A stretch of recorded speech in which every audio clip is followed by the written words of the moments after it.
27 ذی الحج سن 23 ہجری بروز بدھ کو حضرت عمر رضی اللہ تعالیٰ عنہ مسجد نبوی صلی اللہ علیہ وآلہ وسلم میں نماز فجر کی امامت کروا رہے تھے۔ نماز کے دوران ابو لؤلؤ فیروز نامی مجوسی غلام نے زہر آلود خنجر سے آپ کے جسم مبارک پر 3 سے 4 وار کیے۔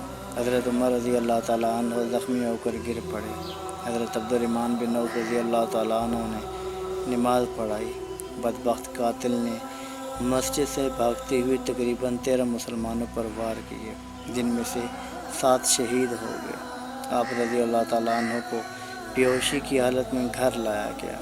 ہوش آنے پر جب آپ کو بتایا گیا کہ حملہ آور مجوسی تھا تو آپ نے اس بات پہ شکر ادا کیا کہ حملہ آور مسلمان نہ تھا۔ آپ رضی اللہ تعالیٰ عنہ پر خشیت الہی کی کیفیت طاری ہو گئی۔ آپ نے اپنے بیٹے عبداللہ کو حکم دیا کہ میرا سر اپنی گود سے ہٹا کر زمین پر رکھ دو تاکہ اللہ تعالیٰ مجھ سے رحم و کرم والا معاملہ فرمائے۔ اس موقع پر حضرت عبداللہ ابن عباس آپ کو بشارتیں اور تسلیاں دیتے رہے۔ 3 روز بعد ہفتے کے دن یکم محرم الحرام کو آپ خالق حقیقی سے جا ملے۔ شہادت کے وقت آپ کی عمر مبارک 60 برس تھی اور آپ رضی اللہ تعالیٰ عنہ کی نماز جنازہ حضرت رومی رضی اللہ تعالیٰ عنہ نے پڑھا۔